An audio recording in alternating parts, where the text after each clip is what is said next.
Kembali lagi dengan The Code Channel pada konten kupas tuntas materi matematika dengan pembahasan sistem persamaan linear dua variabel. Selamat menyaksikan. Oke, assalamualaikum warahmatullahi wabarakatuh. Apa kabar anak-anak seluruh Indonesia? Pada video kali ini, di channel ini kita akan coba bahas materi yang berkaitan dengan sistem persamaan linear dua variabel yang berada di kelas 8. Oke, langsung saja kita menuju materinya ya.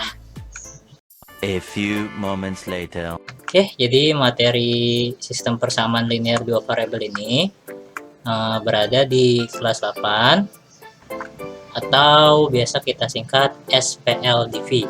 Oke, kita menuju materinya nak. Nah, di materi SPLDV ini kurang lebih kita akan mempelajari beberapa poin ya. Yang pasti kita harus tahu terlebih dahulu apa itu persamaan linear dua variabel, baru kita mengenal apa itu yang namanya sistem persamaan linear dua variabel. Nah, bentuk umumnya seperti apa? Langsung saja kita cek menuju materinya ya.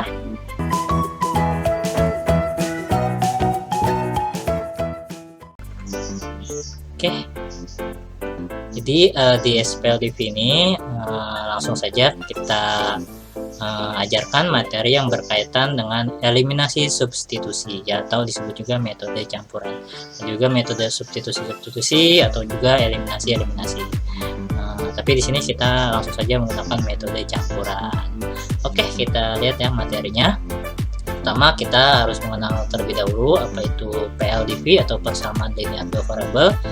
Bentuk umumnya seperti ini, yaitu AX tambah B sama dengan C, dengan A itu adalah koefisien dari X atau angka yang menempel dengan X, dan B itu adalah koefisien dari Y atau angka yang menempel dengan Y, dan C itu adalah konstanta atau angka yang tidak memiliki variabel. Nah, kita lihat dulu ya pengertian persamaan linear dua variabel, yaitu adalah persamaan yang hanya memiliki dua jenis variabel, yaitu kalau misalkan di sini X dan Y ya, tapi bisa aja P dan Q, yang penting ada dua variabel atau ada dua root, dan masing-masing variabelnya berpangkat satu ya, karena pangkat tertingginya adalah satu ya. Dan biasa kalau persamaan linear dua variabel itu tanda pemisahnya adalah sama dengan ya, simbol sama dengan.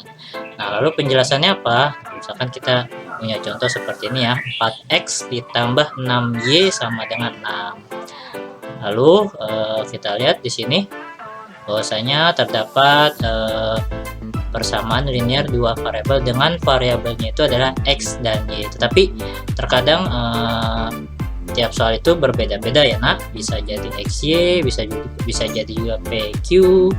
Tapi yang terpenting terdapat dua variabel dan terdapat simbol atau tanda sama dengan. Oke, inilah pengertian persamaan linear dua variabel.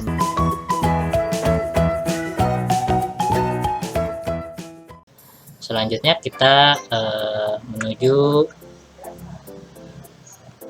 manakah yang merupakan persamaan linear dua variabel. Nah, tentunya tadi kita sudah melihat bentuk umum persamaan linear dua variabel. Nah, coba kita untuk menguji pemahaman kalian manakah yang merupakan persamaan linear dua variabel, kita lihat beberapa contoh yang ada ya. Oke, langsung saja kita menuju bentuk-bentuknya ya. Kita lihat apakah ini merupakan persamaan linear dua variabel nak? Iya, betul ya. Karena apa? Terdapat dua variabel, yaitu X dan Y, dan masing-masing variabelnya itu adalah berpangkatkan satu. Kita cek lagi yang kedua, apakah ini persamaan linear dua variabel? Ya, betul ya. Karena sekali lagi ini mengandung dua variabel, yaitu X dan Y, dan masing-masing variabelnya itu adalah berpangkatkan satu. Selanjutnya, apakah ini persamaan linear dua variabel? Bukan ya. Kenapa bukan? Memang betul terdapat dua variabel, yaitu variabel P dan Q. Tapi kita lihat di situ bahwasanya variabel P-nya itu berpangkatkan 2. Dikatakan persamaan linear dua variabel itu apabila terdapat dua variabel dan pangkat dari masing-masing variabelnya adalah 1. Berarti ini bukan ya.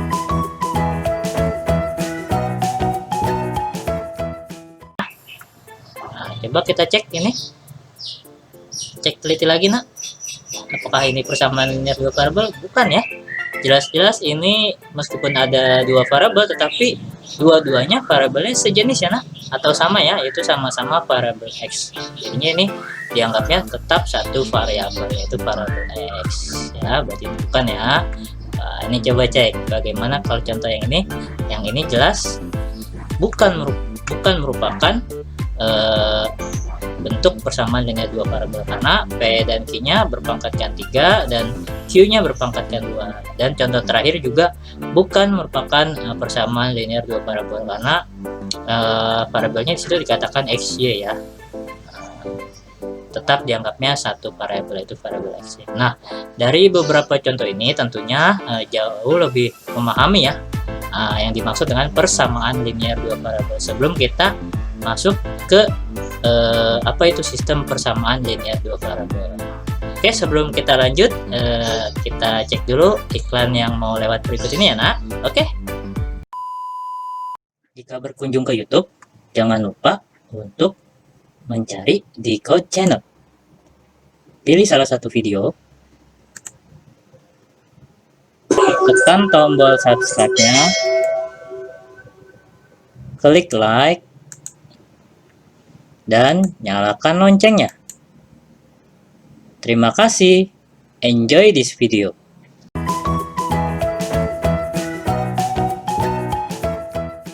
Oke, kita lanjut ya.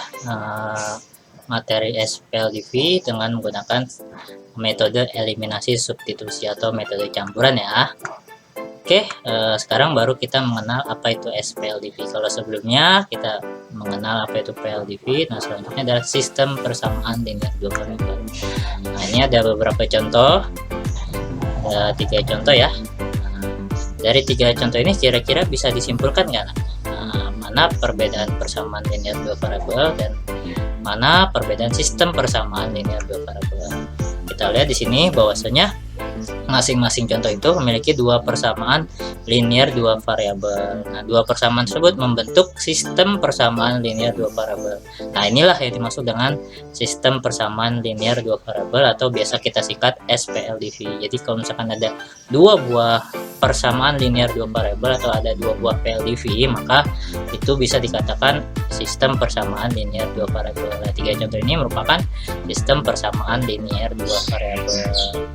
Nah, lalu tujuan dari sistem persamaan linear 2 variabel ini adalah untuk mencari nilai dari X, Y-nya ya nak.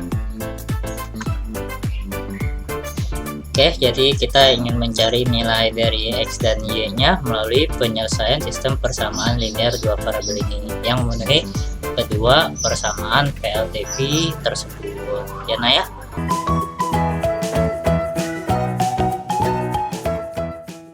Oke, selanjutnya yaitu bagaimana cara kita menyelesaikan sistem persamaan linear 2 variabel. Nah, di sini yang dicontohkan adalah dengan menggunakan metode campuran ya, yaitu metode eliminasi substitusi. Eliminasi itu artinya adalah menghilangkan. Jadi dengan kita menghilangkan salah satu variabel, maka kita akan mendapatkan variabel yang lainnya.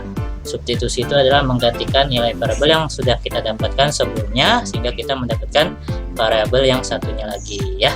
Oke, mungkin belum terbayang ya bagaimana cara menyelesaikannya. Kita langsung aja menuju contohnya ya. Nah, di sini yang pertama kita lihat terdapat 2 PLDV atau terdapat 2 persamaan linear 2 variabel atau SPLDV. Nah, di sini kita diminta untuk mencari nilai variabel X dan Y-nya. Nah, yang pertama kita gunakan metode eliminasi. Nah, pertama kita tulis dulu nih. Nah, ini sebagai persamaan pertamanya ya.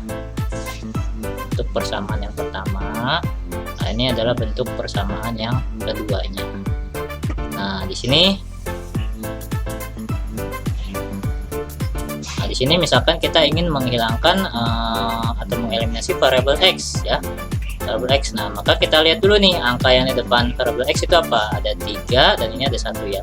Lalu kita silangkan. Nah, kita silangkan 3-nya jadi ke sini, 1-nya jadi ke atas ya. Atau dikali 1 dikali 3. Nah, sehingga masing-masing yang atas ini kita kalikan dengan 1. Kalau misalkan kita kalikan dengan 1, maka akan kembali lagi bentuknya seperti di awal ya. Nah, kemudian yang keduanya atau persamaan yang keduanya semuanya ini kita kalikan dengan 3. X dikali 3, kemudian min 5Y dikali 3, dan min 37 dikali 3. Maka hasilnya akan menjadi 3X min 15Y sama dengan min 111. Nah, lalu tujuan kita adalah tadi di awal ingin mengeliminasi X. Nah, kalau misalkan mengeliminasi X, maka kita akan dapatkan variabel Y-nya ya. Karena 3X-nya dua-duanya positif, maka jika ingin dihilangkan tandanya harus min atau dikurang ya. Dengan begitu ini habis, lalu 2Y dikurang negatif 15Y, 2Y dikurang negatif 15Y. Nah, berarti ini kan jadinya tambah ya. Sehingga 2Y ditambah 15Y, 2Y ditambah 15Y adalah 17Y, dan 8 dikurang negatif 111 adalah 119. Dan jika kita ingin mencari nilai Y-nya, berarti 119 dibagi 17, yaitu Y-nya sama dengan 7. Ini bisa dapat 7 itu asalnya dari Y sama dengan 119 dibagi 17. Makanya setiap angka yang menempel dengan variabel ketika pindah atau kita ingin mencari isi variabel tersebut, maka akan jadi pembagi. Nah, lalu kita udah dapat ini nilai Y-nya sama dengan 7.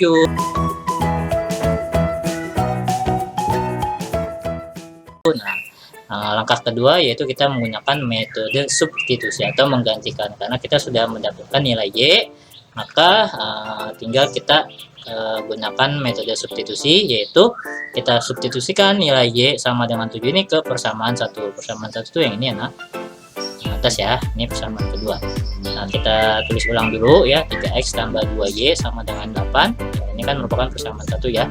Nah, lalu kita substitusikan nilai Y sama dengan 7 nya, kita ganti ini si Y sama dengan ininya dengan 7 ya, karena kita udah dapat nilai Y nya itu sama dengan 7. Lalu kita kalikan dulu ya. Usahakan nulis matematika itu prosesnya turun ke bawah ya. 3X ditambah 2 kali 7, 2 kali 7 itu 14 sama dengan 8. Lalu kita pindah ruaskan nih si 14 nya ke ruas sebelah kanan. Yang awalnya positif, maka dia akan menjadi negatif ya. Jadi 8 dikurang 14. Nah, kita hasilkan dulu 8 dikurang 14 itu adalah min 6. Kemudian 3X sama dengan min 6. Ini prosesnya sama seperti sebelumnya ya, yaitu kita ingin mencari nilai X-nya, maka 3-nya akan menjadi pembagi. Nah, jadi dapat X sama dengan min 2 itu asalnya adalah X sama dengan min 6 dibagi 3. Makanya akan mendapatkan negatif 2. Nah, udah kita dapatkan nih, yaitu Y-nya itu adalah sama dengan 7 dan X-nya itu adalah sama dengan negatif 2. Oke, jadi kesimpulannya kita dapati bahwa X-nya itu adalah negatif 2 dan Y-nya itu adalah sama dengan 7. Oke, cukup mudah ya nak. Sekali lagi, jika dirasa terlalu cepat penjelasan video ini, silahkan diputar ulang secara pelan-pelan agar dapat dipahami secara utuh dan komplit. Oke, kita next ya nak.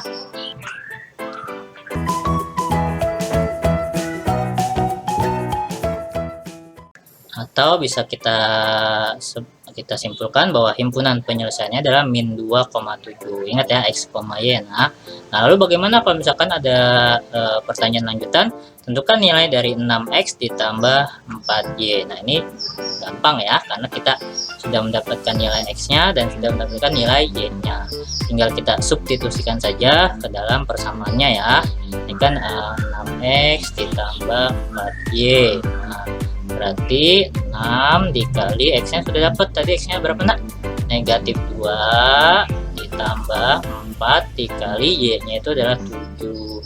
Nah, berarti 6 dikali negatif 2 itu adalah negatif 12 ditambah 28. Nah, berarti punya utang 12, uangnya adalah 28. Berarti dia masih punya uang 16 ya.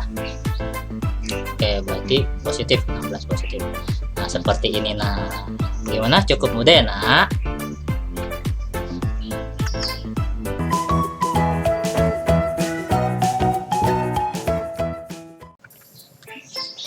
Oke, mungkin cukup ya pembahasan pada video kali ini. Tapi sebelum itu, jika dirasa bermanfaat, silakan di-share kepada siapapun yang butuhkan. Jika suka, silakan tekan tombol like-nya. Jika ada saran, silakan tuliskan di kolom komentar ya. Follow terus channel ini dengan cara klik tombol subscribe, serta kita perjuangkan channel-channel pendidik dan didik ya. Salam satu perjuangan untuk seluruh guru-guru se-Indonesia. Terima kasih. Wassalamualaikum warahmatullahi wabarakatuh. Sampai bertemu kembali di video-video selanjutnya ya nak. Dadah.